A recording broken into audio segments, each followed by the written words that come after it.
Corona संक्रमितको उचित उपचार हरेक नेपालीलाई खोपको आधार। नमस्कार, यो एभिन्यूज खबरको संकेत हो। तपाई अहिले एभिन्यूज@2 मा हुनुहुन्छ।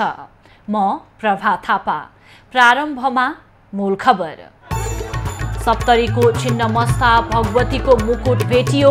मुकुट चोरी गरेको आरोपमा एकजना प्रहरीको नियन्त्रणमा।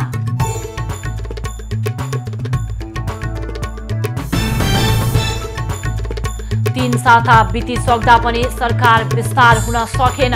आन्तरिक तयारी नपुगेको भन्दै माओवादी स्थायी समिति बैठक स्थगित।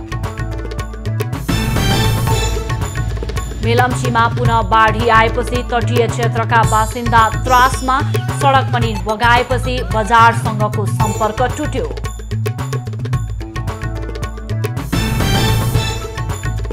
ओमानमा तेल ट्याङ्करमा भएको आक्रमणमा इरान संलग्न रहेको अमेरिका र बेलायतको आरोप। उपयुक्त जवाब दिने चेतावनी। र टोकियो ओलम्पिकमा आज 9 खेलका 22 स्वर्ण पदकका लागि प्रतिस्पर्धा हुँदै 24 स्वर्ण सहित चीन शीर्ष स्थानमा।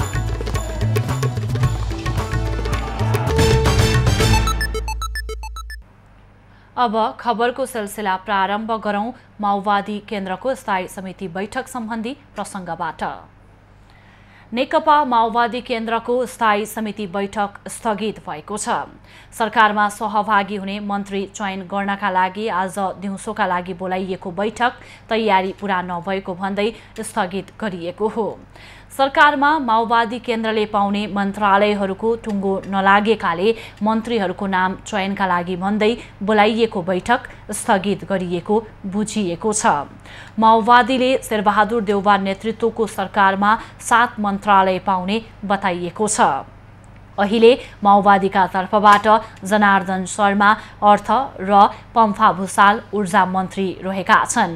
बाँकी 5 मन्त्रीका लागि 1 दर्जन आकांक्षी हुँदा नाम छनौट गर्न अध्यक्ष पुष्पकमल दाहाललाई अप्ठ्यारो परेको छ। प्रमुख प्रतिपक्षी दल नेकपा एमालेको स्थायी कमिटी बैठक आज पनि बस्दैछ। पार्टी अध्यक्ष केपी ओलीको आह्वानमा बैठक दिउँसो ललितपुरको च्यासल स्थित तुलसीलाल स्मृति भवनमा बोलाइएको हो। केन्द्रीय विभाग पूर्णता विधान महाधिवेशनको तयारी र पार्टी सदस्यता नवीकरण र वितरणका विषयमा छलफल गर्न केही दिनदेखि एमाले बैठक जारी रहेको छ। आइतबारको बैठकले देशभरका सबै वडामा आउँदो असोज पहिलो हप्ता ओडा र दोस्रो हप्तामा स्थानीय तहमा अधिवेशन गर्ने निर्णय गरेको थियो। एमालेले भदौ 27 र 28 गते काठमाडौँमा विधान महाधिवेशन गर्ने तयारी गरेको छ। त्यसका लागि राजनीतिक प्रतिवेदन लेख्ने जिम्मा अध्यक्ष ओलीलाई र संगठनात्मक प्रस्तावको मस्यौदा तयार गर्न महासचिव ईश्वर पोखरेललाई दिइएको छ। विधान महाधिवेशन तयारीकै विषयमा आजको बैठक पनि केन्द्रित हुने बुझिएको छ। स्थायी कमिटीले गरेका निर्णय अनुमोदन गर्न एमालेले अर्को हप्ता केन्द्रीय कमिटी बैठक बोलाएको छ। नेकपा एमालेका अध्यक्ष केपी ओली र वरिष्ठ नेता माधव नेपाल बीचको विवाद पार्टी विभाजनमा पुगेर टुङ्गिने देखिएको छ। अध्यक्ष ओलीको कार्यशैली र नेता नेपालको अडानका कारण एमाले लगभग विभाजनको संघारमा पुगेको हो।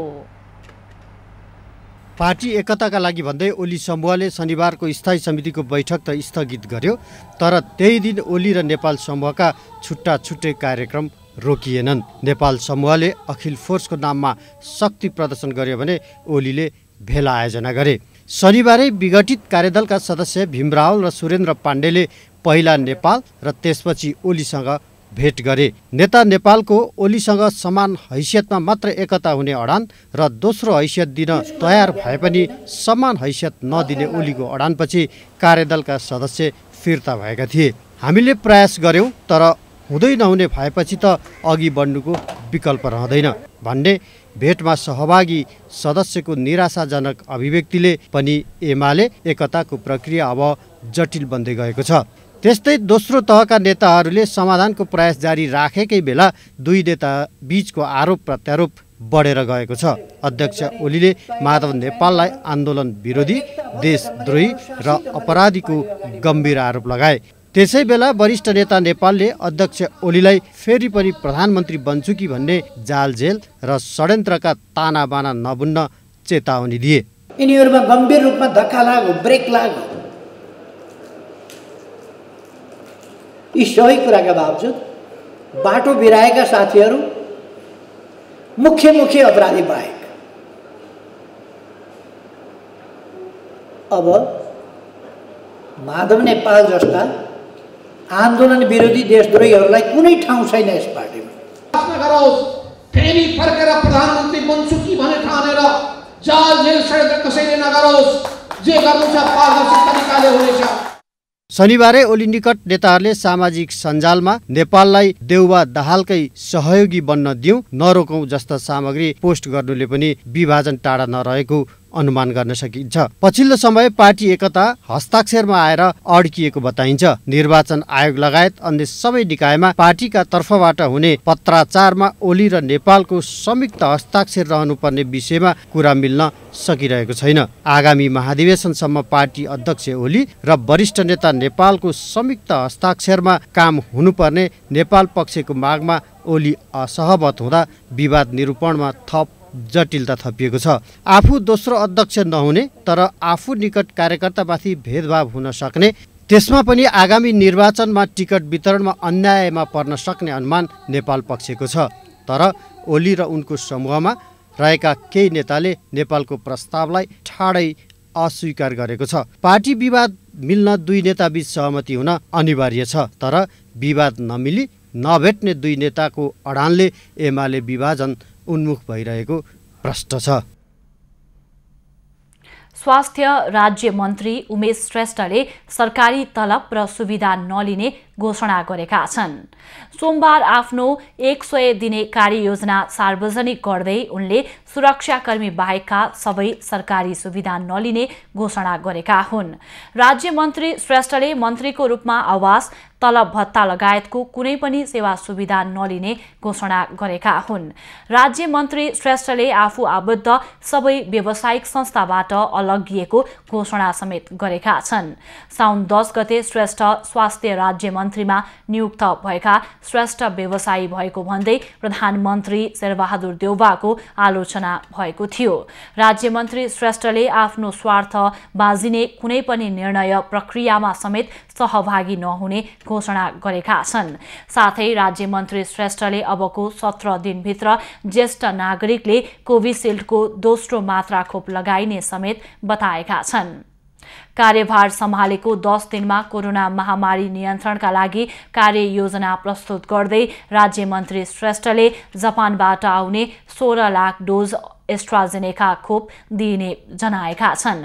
जापानबाट ल्याइने भनिएको सो खोप यसअघि पहिलो डोज लगाएका ज्येष्ठ नागरिकलाई दिइने भएको छ। जापानबाट उक्त परिमाणको खोप 14 दिनभित्र आइपुग्ने र 3 दिनभित्र लगाइने समेत उनले जनाएका छन्।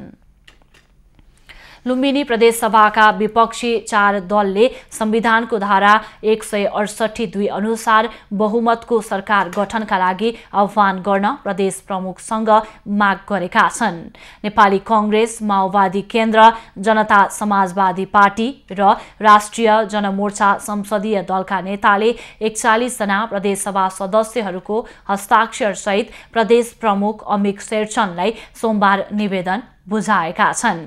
संविधानको धारा 168(1) अनुसार एकल बहुमतको मुख्यमन्त्री नियुक्त भएका शंकर पोखरेलले बहुमत गुमाएको भन्दै 2 वा 2 भन्दा बढी दलको समर्थनमा बहुमतको सरकार गठनका लागि आह्वान गर्न माग गरेका हुन्। उहाँहरूको साथमा अहिले बहुमतको संख्या छैन, उहाँले अल्पमत परिसक्नु भएको छ। शास्त्री पनि यहाँ उपस्थित हुन तयार छौँ। आज हामी उहाँहरूको 41 जना मानिस सांसद हुनुहुन्थ्यो, हस्ताक्षर दिएर 168(2) बमोजिमको प्रक्रिया सुरु गर्नुको लागि माननीय प्रदेश प्रमुखजीले हार्दिक अनुरोध गर्न चाहन्छु। गत वैशाख 6 गते नेकपा माओवादी केन्द्रले समर्थन फिर्ता लिएर सरकारबाट बाहिरिएपछि विपक्षी दलले मुख्यमन्त्री पोखरेल विरुद्ध अविश्वास प्रस्ताव दर्ता गरेका थिए। तर मुख्यमन्त्री पोखरेलले अविश्वास प्रस्तावमाथि छलफल हुनुअघि नै प्रदेशसभाको अधिवेशन अन्त्य गरे, आफूले पनि राजीनामा दिए र एकल बहुमतको सरकार गठनका लागि प्रदेश प्रमुख समक्ष निवेदन दिएका थिए। त्यसपछि तत्कालीन प्रदेश प्रमुख धर्मनाथ यादवले पोखरेललाई एकल बहुमतको प्रधानमन्त्री नियुक्त गरेका थिए। लुम्बिनी प्रदेशसभामा हाल कायम रहेका 80 जना प्रदेशसभा सदस्य मध्ये सत्तारूढ नेकपा एमालेसँग 38 सांसद मात्र रहेका छन्। सिन्धुपाल्चोकको मेलम्ची नदीमा आइतबार राति पुनः बाढी आएको छ। शनिबार साँझदेखि हेलम्बु क्षेत्रमा पानी परेपछि सुरु भएको बाढी आउने क्रम रोकिएको छैन। शनिबार र आइतबार दुवै दिन आएका बाढीले आसपासका स्थानमा व्यापक कटान गरेको छ। बाढीले सडक पनि बगाएपछि मेलम्ची बजारसँगको सम्पर्क टुटेको स्थानीयले बताएका छन्। बाढीले बाहुनेपाटी पुलमा समेत क्षति गरेको छ। मेलम्ची बजारको मध्यभागमै बाढी पसेको स्थानीयले बताएका छन्। आइतबार बाढीले हेलम्बुको चनौटे स्थित हेलम्बु जोड्ने रातो पुल र ग्याल्थुममा एउटा छोलुङ्गे पुल बगाएको थियो। बाढीले 2 दर्जन घर बगाइसकेको छ। बाढीले हेलम्बु मेलम्ची किनारको करिब 40 किलोमिटर क्षेत्रलाई थप तहस नहस बनाएको प्रहरीले जनाएको छ। मेलम्चीको मुहान क्षेत्रमा ठूलो पहिरो आएकाले पानी पर्नासाथ बाढी आउने त्रासमा तटीय क्षेत्रका बासिन्दा रहेका छन्। पछिल्लो एक साता यता झापा जिल्लामा कोरोना भाइरसको संक्रमण र मृत्युदर ह्वात्तै बढेको छ।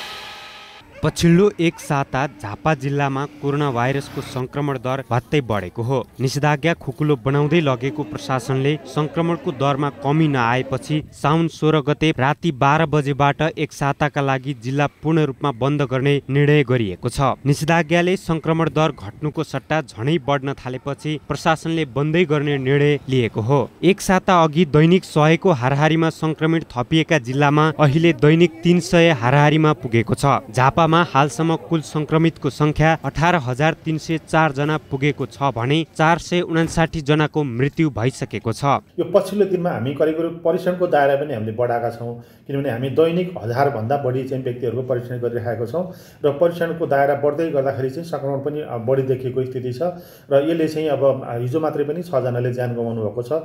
मृत्युको संख्या पनि यहाँ पछिल्लो दिनमा चाहिँ यसरी नै भइरहेको स्थिति देखिन्छ। झन्डै 3 महिना निषेधाज्ञा जारी गरेको प्रशासनले 2 साता अघिदेखि जनजीवन खुकुलो बनाउँदै लगेको थियो। तर जनजीवन खुकुलो बनाएसँगै अहिले संक्रमणको दर तीव्र रूपमा फैलिएको छ। संक्रमणको दर बढ्दा अहिले अस्पतालमा कोभिडका बिरामीको चाप समेत बढ्न थालेको छ। अब अहिले अक्सिजन नलगाउनु पर्ने अथवा अरू कुनै कारणले गाह्रो नभइकन अस्पताल आउने क्रम अत्यन्तै कम छ। हामी कहाँ जतिजना पनि कोभिडको बिरामी हुनुहुन्छ सबै जग्गा अक्सिजनमा हुनुहुन्छ। हामीले अक्सिजन बेडको चाहिँ अभाव हुन थालेको छ। तीव्र रूपमा बढेको कोरोना भाइरसको संक्रमण रोकथाम तथा नियन्त्रणको मुख्य विकल्प खोप भए पनि सरकारले लक्षित वर्गमा पुर्याउन सकेको छैन। स्थानीय सरकारको फितलो व्यवस्थापनले खोप केन्द्र नै कोरोनाको हटस्पट बन्ने खतरा बढेको सरकारवाला निकायको भनाइ छ। संक्रमण रोकथामका लागि सरकारले तत्काल खोप उपलब्ध गराउनु पर्ने माग उद्योगी व्यवसायीले गरेका छन्। निजी क्षेत्रको व्यवसायीहरूलाई पनि खोपको प्राथमिकतामा नराखिनु चाहिँ यो दुर्भाग्यपूर्ण कुरा हो। बहुसंख्यक नागरिकलाई खोप नपुर्याउँदा परीक्षण र कन्ट्र्याक्ट ट्रेसिङ विस्तार नहुँदा तथा संक्रमितलाई आइसोलेसनमा व्यवस्थित गर्न नसक्दा संक्रमण दरमा कमी आएको छैन। तसर्थ यसलाई तत्कालै व्यवस्थित बनाउन आवश्यक देखिन्छ। झापाबाट सन्तोष नेउपानेको रिपोर्ट।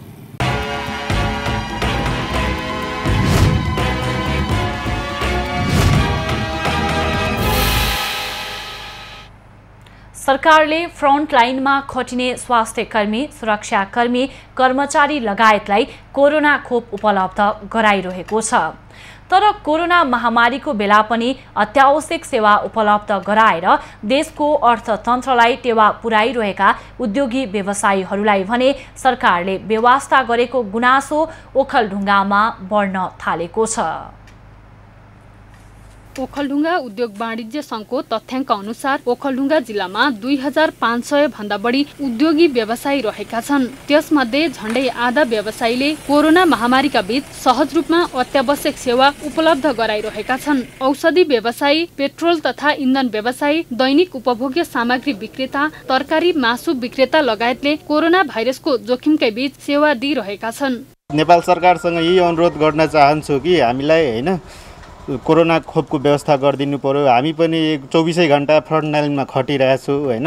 नेपाल सरकारको अरू कर्मचारीहरूले खोप पायो, ड्राइभर खलासी सबैले पायो, हामी औषधि व्यवसायको लागि खोपको सुनिश्चित भएन। सरकारले फ्रन्टलाइनमा खटिने स्वास्थ्य कर्मी लगायतलाई खोप उपलब्ध गराउन थालेको छ। तर महामारीको बीचमा जोखिम मोलेरै सेवा दिइरहेका उद्योगी व्यवसायीहरूलाई सरकारले खोप उपलब्ध गराएको छैन। कोरोना भाइरस रोकथाम, उपचार र नियन्त्रणमा समेत भूमिका निभाउँदै आएका उद्योगी व्यवसायीहरू सरकारको कार्यशैलीप्रति निराश छन्। उनीहरूले तत्कालै जोखिममा रहेका व्यवसायीहरूलाई खोप उपलब्ध गराउन सरकारसँग माग गरेका छन्। उद्योगी व्यवसायीहरूबाट चाहिँ तपाईँको सहयोग गर्दै आएको संस्थाले आजसम्म खोप नपाउनुको कारण चाहिँ एउटा चाहिँ विडम्बना म देख्दछु र उद्योगी व्यवसायलाई सुनिश्चित गर्नको लागि चाहिँ आजकै मितिबाट चाहिँ नेपाल सरकारलाई चाहिँ खोप उद्योगी व्यवसायलाई चाहिँ छुट्याएर चाहिँ खोप लगाउने व्यवस्था गरिदिनु हुन म उद्योग वाणिज्य सङ्घ ओखलढुङ्गाको तर्फबाट हार्दिक चाहिँ तपाईँको चाहिँ अनुरोध गर्न चाहन्छु। कोरोना संक्रमण देखिएका क्षेत्रका व्यवसायीले लकडाउन खुकुलो भएको अहिलेको अवस्थामा समेत व्यवसाय गर्न पाएका छैनन्। संक्रमण फैलिएपछि ओखलढुङ्गा सदरमुकामकै भैरवटोल, भिमलटोल, गणेशटोल लगायतका क्षेत्रका व्यवसायीले अहिले पनि उद्योग व्यवसाय बन्द गरिरहेका छन्। सरकारले बेलैमा अत्यावश्यक सेवा दिइरहेका उद्योगी व्यवसायीहरूलाई खोपको व्यवस्था गर्नु जरुरी देखिन्छ। ओखलढुङ्गाबाट नवराज कार्कीको रिपोर्ट। अब बाँकी खबर। साउन लागेसँगै राजधानीको चन्द्रागिरी नगरपालिका 6 थानकोटमा रहेको चन्दन बराटेश्वर महादेव मन्दिरमा श्रद्धालुको भिड लाग्न थालेको छ। विशेष गरी साउनको सोमबार मन्दिरमा पूजा गर्नका लागि ठूलो संख्यामा भक्तालुहरू पुग्ने गरेका छन्। सरकारले निषेधाज्ञा खुकुलो बनाएसँगै मन्दिरहरूमा चहल पहल बढेको मन्दिर व्यवस्थापन समितिले जनाएको छ। कोरोनाको जोखिममा हामीले अलिकति संयमै गरेका छौँ। बिहान 9 बजेसम्म मात्र हामी मन्दिर खुला गर्छौँ। 9 बजेपछि हाम्रो अहिपछि मन्दिर बन्दै हुन्थ्यो। आज अलिकति विशेष दिन परेको हुनाले अलि बेर खुला भएको छ। नत्र हामीले अलिकति कायम दूरी, अलिकति मास्कको व्यवस्था सबै त भनेकै छौँ। अब यथावत हुँदै गएको छ त्यो। कोरोनाको जोखिम बढेका कारण मन्दिरमा मास्क लगाएर मात्रै सर्वसाधारण पुग्ने गरेका छन्। निषेधाज्ञापछि मन्दिरमा पूजा गर्न पाउँदा सर्वसाधारण खुसी देखिएका छन्। पूजा सामग्री बिक्री गर्न बसेका सर्वसाधारण भने यसपटक व्यापार कम भएको गुनासो गरिरहेका छन्। अलि जान्छ। कोरोनाले कतिको प्रभाव पारेको छ?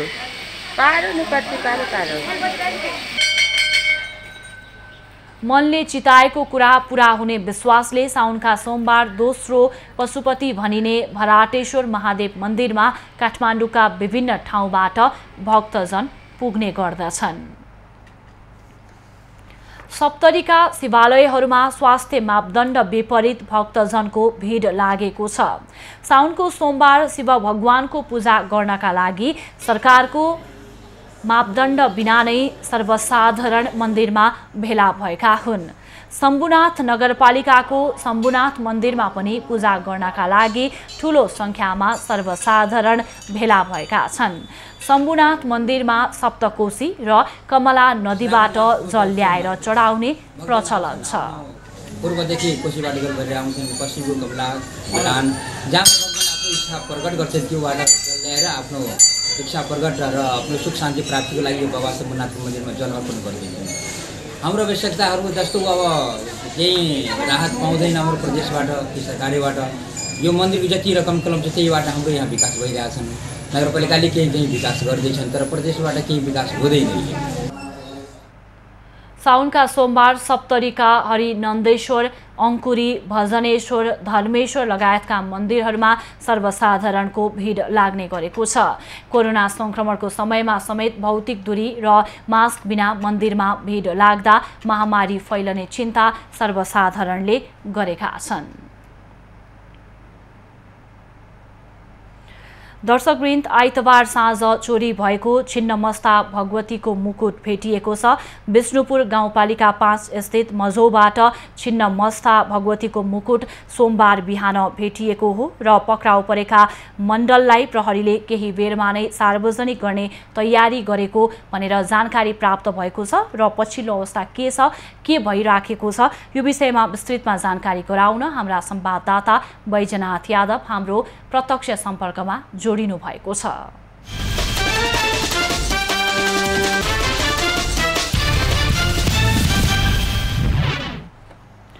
बैजनाथ, आइतबार साँझ चोरी भएको छिन्नमस्ता भगवतीको मुकुट भेटिएको छ र केही बेरमा पक्राउ परेका व्यक्तिलाई पनि प्रहरीले सार्वजनिक गर्ने तयारी गरेको भनेर जानकारी प्राप्त भएको छ। विस्तृतमा जानकारी गराउनुहोस्, के भइराखेको छ? मन्दिर छिन्नमस्ता भगवती मन्दिरबाट मूर्ति चोरी भएको 12 घण्टा नबित्दै सप्तरी प्रहरीले दोषीलाई पक्राउ गर्न सफल भएका छन् र त्यसलाई सार्वजनिक गर्नका निमित्त अहिले जिल्ला प्रहरी कार्यालय सप्तरीमा पत्रकार सम्मेलनको आयोजना गरिएको छ र पत्रकार सम्मेलनमा सप्तरीका प्रमुख जिल्ला अधिकारी जयनारायण आचार्य, सशस्त्र प्रहरीका उपरीक्षक राजु श्रेष्ठ, जिल्ला प्रहरीका प्रमुख राजेन्द्र धमला आइपुग्नु भएको छ।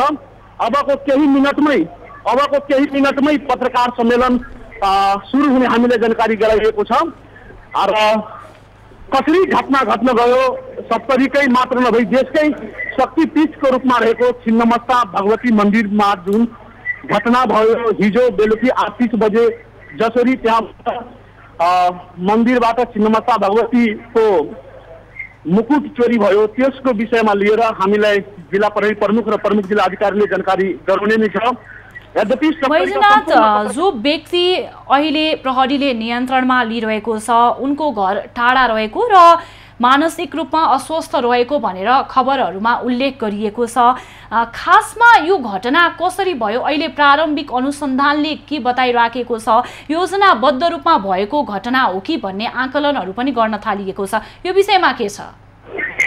हामीले केही बेर अगाडि मात्रै मन्दिरका पीठाधीश सँग कुरा गरेका थिए। उहाँले के भन्नुभएको छ भने त्यहाँ एकजना मूल पुजारी उमेश ठाकुरको घरमा एकजना जितेका कारण चाहिँ हामीहरूले मन्दिरमा प्रवेश गर्न पाइरहेका थिए। स्थानीय ब्राह्मणले नै त्यो मन्दिरको सरसफाइको जिम्मा दिएका थिए।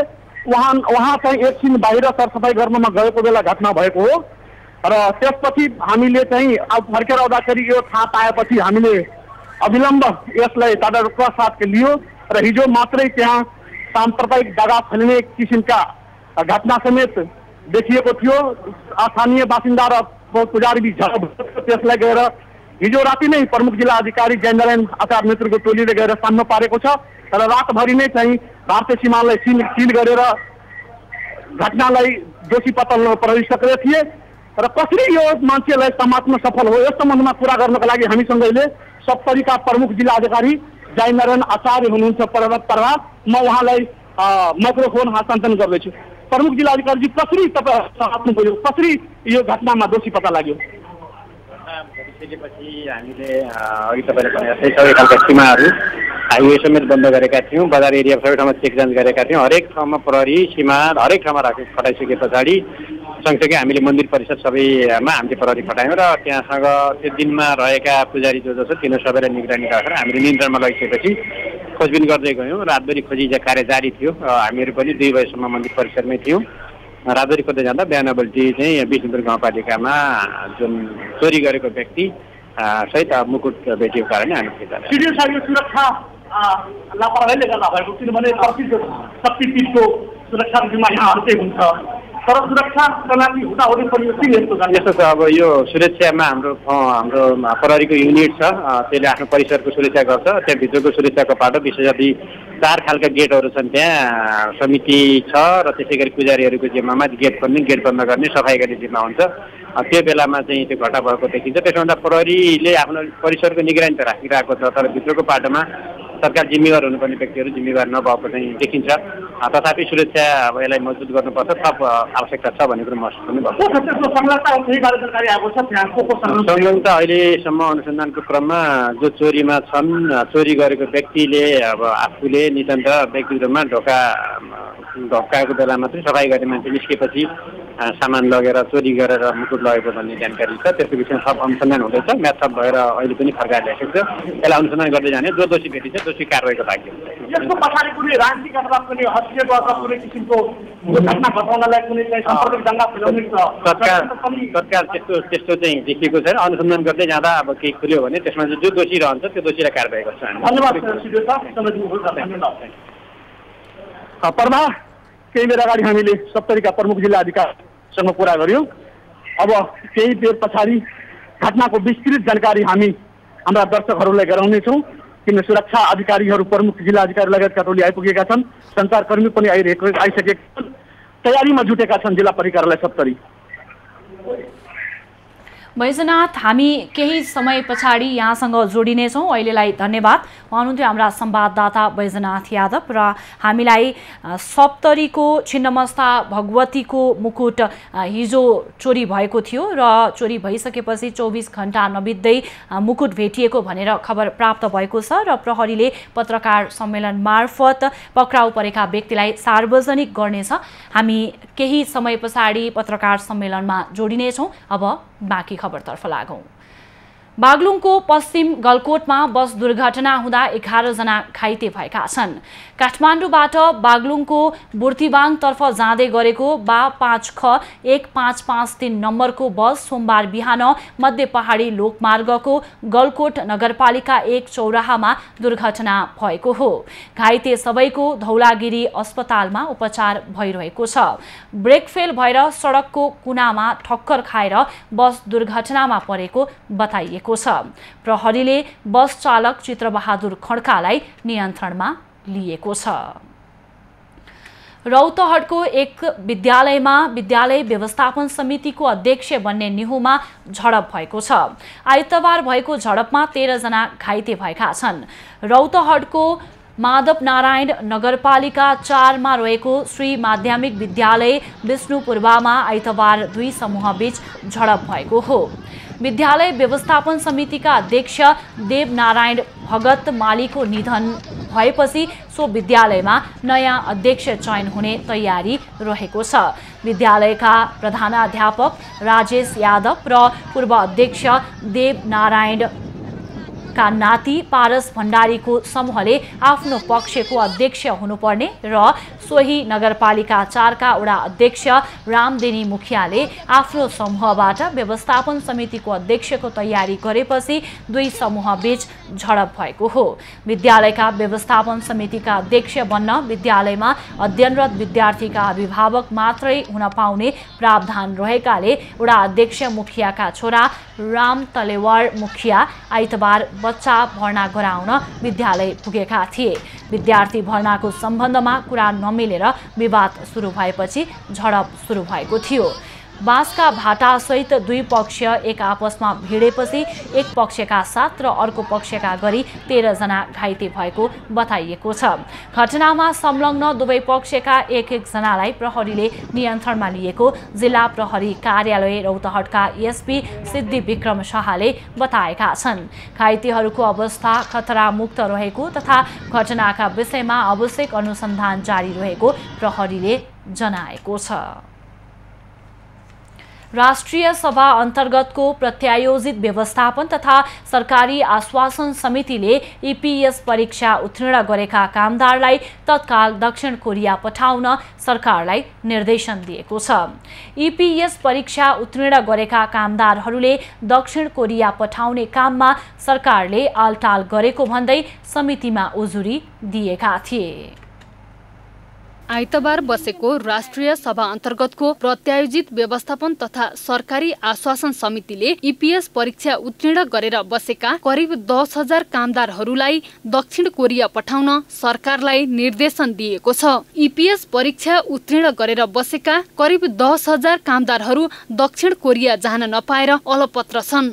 समितिले आवश्यक प्रक्रिया पूरा गरी तत्काल उनीहरूलाई दक्षिण कोरिया पठाउन निर्देशन दिएको हो। मुख्य सचिवले समन्वय गर्ने गरी अहिलेको श्रम सचिव, स्वास्थ्य सचिव र परराष्ट्र सचिव समेत रहेको समन्वयकारी भूमिका खेली उहाँहरूले आवश्यक प्रक्रिया अवलम्बन गरी छिटो कार्य गर्नु र पास भइसकेकाहरूलाई प्रक्रिया मिलाइकन कोरिया पठाउनु भन्ने निर्देशन जारी हुन्छ।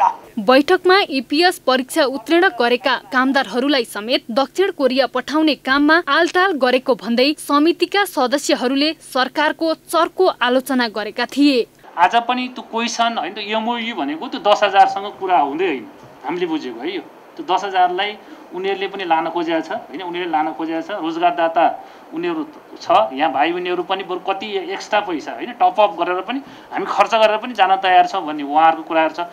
यो छिटो सहजीकरण तपाईँले गर्नु पर्यो। अब 10 दिनभित्रमा भने 7-8 दिनभित्रमा सकिन्छ भनेर भन्नु हामी आश्वस्त पनि भएको छौँ। तर जे भए पनि यो के छ भने यो 16 तारिक पछिको चिठीको सम्बन्धमा पनि हामीले के कसो गरिरहेका छौँ, के कसो कामहरू अगाडि बढिरहेको छ। खालि मौखिक रूपमा भन्दा पनि यो लिखित रूपमै अब मेरो अलिकति पेशागत पनि कुरा भयो, लिखित कुरा नै व्रत चाहिँ गर्नुपर्छ कि जस्तो लाग्छ। मुख्य सचिव शंकरदास बैरागीले आवश्यक प्रक्रिया पूरा गरी ईपीएस परीक्षा उत्तीर्ण गरेकाहरूलाई छिटो दक्षिण कोरिया पठाउन आफूले समन्वयकारी भूमिका निर्वाह गर्ने प्रतिबद्धता व्यक्त गरे। जति पनि कुराहरू छन् उनीहरूसँग बसेर कूटनीतिक तवरबाट छलफल गरौँ, उनीहरूलाई आश्वस्त पारौँ र त्यो अनुसार अगाडि बढौँ। अब यो को रिन्युअलको विषयमा मलाई लाग्छ थोरै उनीहरूले केही एस्योरेन्स पनि खोजेको होला, केही हाम्रो प्रतिबद्धताका कुराहरू पनि उहाँहरूले खोजेको होला। यी कुराहरूलाई हेरेर सम्बोधन गर्न सकिन्छ जस्तो लाग्छ।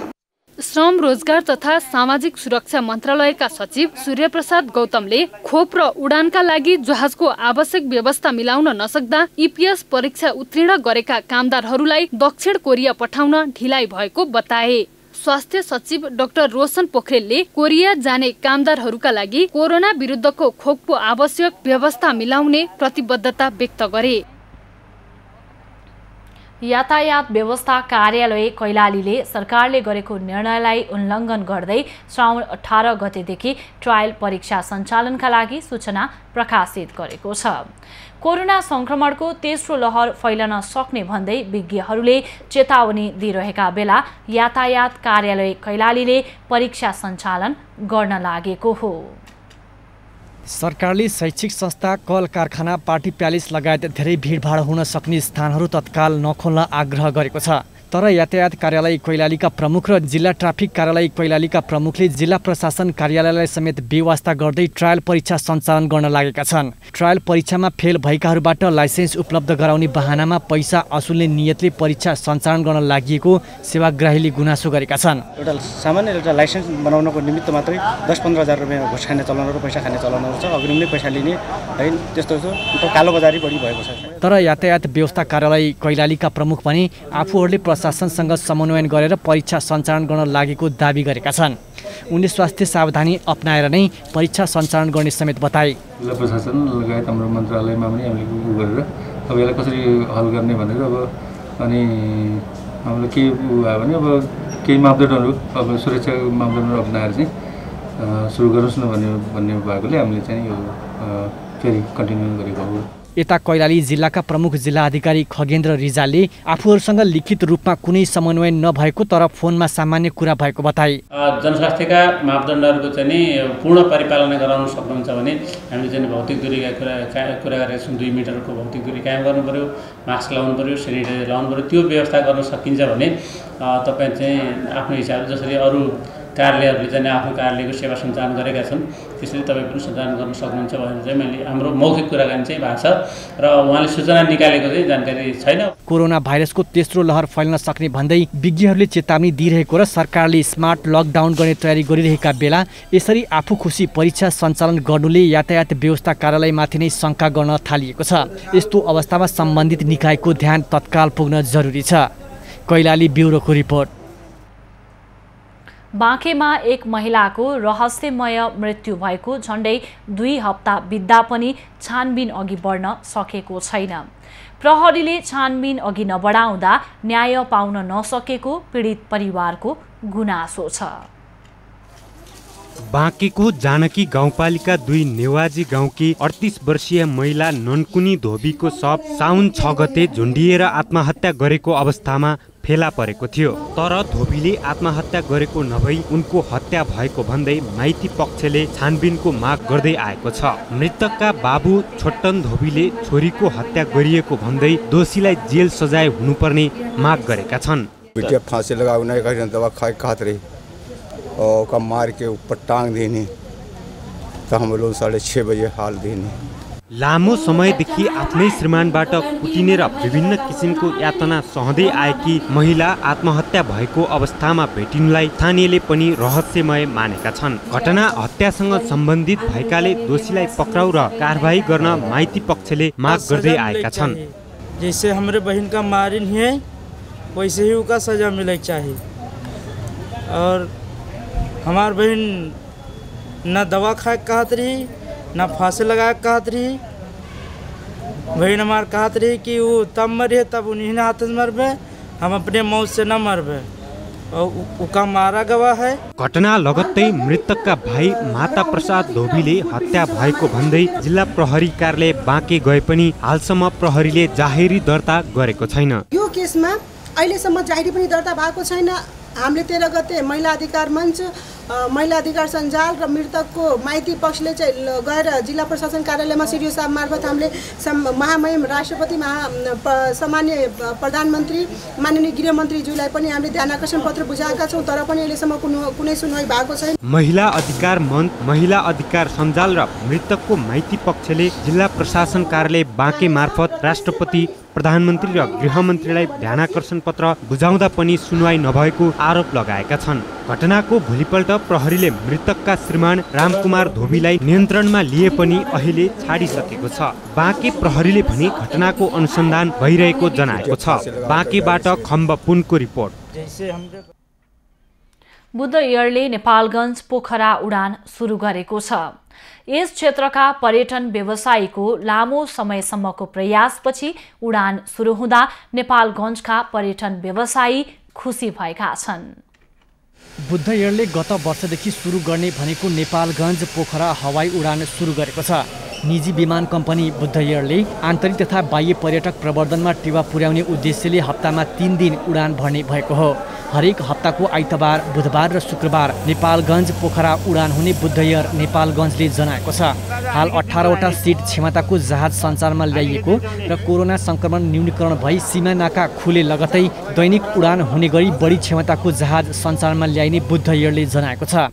पश्चिमतिर हिन्दूहरूको मुक्तिनाथ एकचोटि जाउँ भन्ने जसको पनि उ छ, तर सहज वातावरण नभए हुनाले पोखरा काठमाडौँबाट बाहिर जानु पर्यो अथवा बाई रोड जाँदाखेरि गाह्रो हुने हुनाले पोखराको फ्लाइट चाहिँ एकदम राम्रो चल्छ। विदेशी पर्यटक नेपाल भित्रने बित्तिकै पोखरा जान रुचाउने र त्यसपछि बर्दिया राष्ट्रिय निकुञ्ज हुँदै सुदूरपश्चिमसम्म जाने भएकाले नेपालगञ्ज पोखराको सोझो हवाई मार्गले पर्यटकलाई सहज हुने पर्यटन व्यवसायीहरूले बताएका छन्। हवाई मार्गबाट सोझो उडान नभएका कारण यसअघि यो ठाउँ पछाडि परेको थियो। अब यो उडानले निश्चित रूपमा विश्वबाट आएका पर्यटकहरू जुन पोखरा जान्छन् उनीहरू बाँके बर्दिया घुम्न आउँछन्। नेपालगञ्ज पोखरा हवाई उडान सञ्चालनमा आइसँगै कोभिडका कारण धराशायी भएको पर्यटन क्षेत्र फस्टाउने आशा पलाएको यस क्षेत्रका स्थानीयको भनाइ छ। भारतबाट आउने धेरै हाम्रा यात्रुलाई पहिला तपाईँ यहाँबाट काठमाडौँ जानु पर्थ्यो, काठमाडौँ पोखरा जानु पर्थ्यो भनेपछि अब थोरै पैसामा तपाईँ थोरै पैसा र छोटो समयमा यहाँबाट तपाईँको नेपालगञ्ज आइसकेपछि नेपालगञ्जबाट पोखरा जानलाई धेरै राम्रो हुने। पर्यटन क्षेत्रको निकै सम्भावना रहेको लुम्बिनी, सुदूर र कर्णाली प्रदेश स्थल र हवाई मार्गको सहज सुविधा नभएकै कारण पछाडि परेका छन्। यी पर्यटकीय क्षेत्रमा पुग्ने एउटा गेटवेको रूपमा रहेको नेपालगञ्ज अब सिधै हवाई मार्गबाट पोखरा जोडिएपछि थोरै भए पनि आशा पलाएको छ। नेपालगञ्ज ब्युरोको रिपोर्ट। खबरको सिलसिला अझै जारी छ, हामीसँगै रहनुहोला। युनाइटेड सिमेन्ट्स 53 ग्रेडको ओपीसी सिमेन्ट, सर्वाधिक पकड भएको सिमेन्ट। शिवम सिमेन्ट, भरोसा अटुट सम्बन्धको।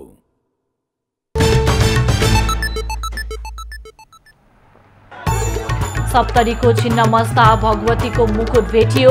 मुकुट चोरी गरेको आरोपमा एकजना प्रहरीको नियन्त्रणमा।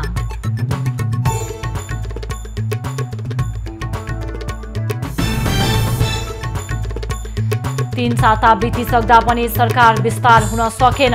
आन्तरिक तयारी नपुगेको भन्दै माओवादी स्थायी समिति बैठक स्थगित।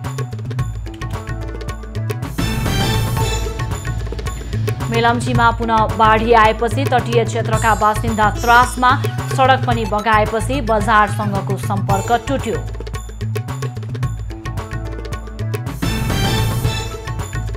ओमानमा तेल ट्याङ्करमा भएको आक्रमणमा इरान संलग्न रहेको अमेरिका र बेलायतको आरोप। उपयुक्त जवाफ दिने चेतावनी।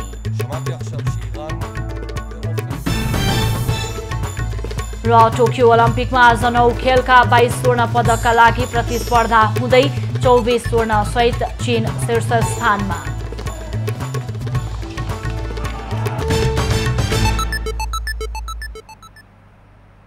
अब पालो दुनियाँको खबरको।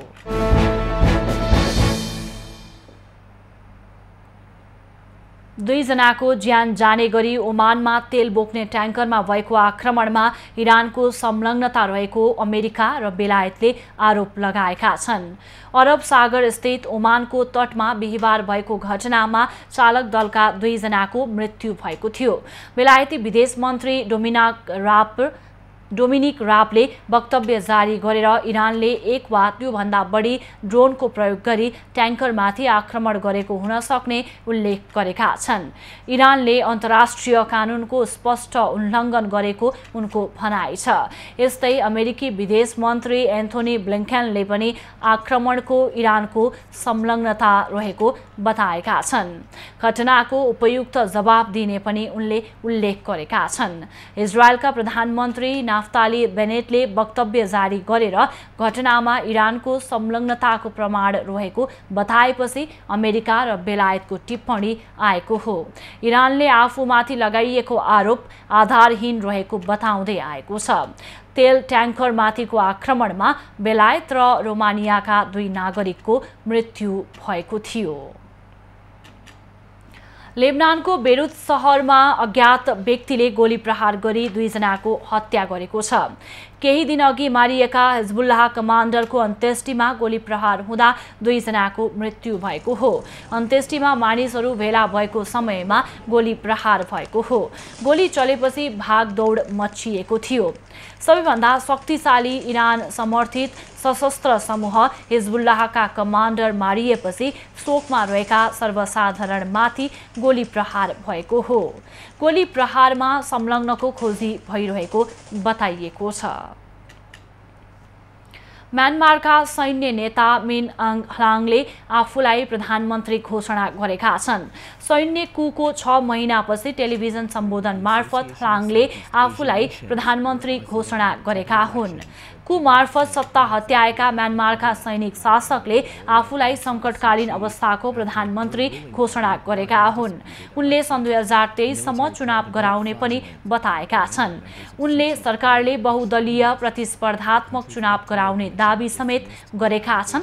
सेनाले फेब्रुअरीमा प्रजातन्त्रवादी नेत्री आङ सान सुकी सहितका नेताहरूलाई हिरासतमा लिँदै शासन सत्ता हातमा लिएको थियो। यसको विरोधमा म्यानमारमा अहिले पनि विरोध प्रदर्शन भइरहेको छ।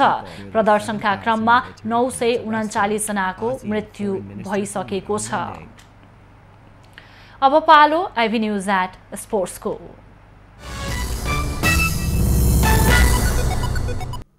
नेपाली राष्ट्रिय फुटबल टोलीका मुख्य प्रशिक्षक अब्दुल्लाह अल मुताइरीले अबको लक्ष्य साफ च्याम्पियनसिप जित्नु भएको बताएका छन्। सामाजिक सञ्जालमा उनले केही उद्देश्यहरू पूरा भएको र केही आगामी दिनमा पूरा हुने विश्वास व्यक्त गरेका हुन्। उनले नेपाली टोली एसियन कप छनौटको तेस्रो चरणमा पुग्न सफल भएको कुरा उपलब्धि भएको उल्लेख गरेका छन्। त्यसैगरी टोलीको औसत उमेर घटाउने लक्ष्य पनि पूरा भएको उनको भनाइ छ। राजीनामा दिने घोषणाले अल मुताइरी केही समयदेखि विवादमा तानिएका छन्। एन्फाले उनको राजीनामाको प्रसङ्गबारे छानबिन गर्न युवा तथा खेलकुद मन्त्रालयलाई सिफारिस गरेको छ। अब पालो एभिन्यूज एट मौसमको।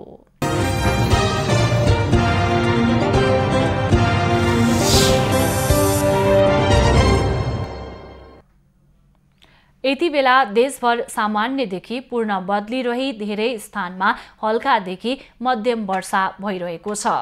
अपराह्न प्रदेश 1 बागमती र गण्डकी प्रदेशका 1-2 स्थानमा मेघ गर्जन र चट्याङ सहित भारी वर्षाको सम्भावना रहेको जल तथा मौसम पूर्वानुमान महाशाखाले जनाएको छ। काठमाडौँ उपत्यकाको आजको अधिकतम तापक्रम 30 डिग्री सेल्सियस र न्यूनतम तापक्रम 21 डिग्री सेल्सियस बीच रहने अनुमान गरिएको छ। आज सूर्योदय बिहान 5:27 भयो भने सूर्यास्त साँझ 6:52 हुनेछ। आज देशभरको मौसम कस्तो रहला त? हेरौं देशका विभिन्न स्थानको अनुमानित मौसमी अवस्था।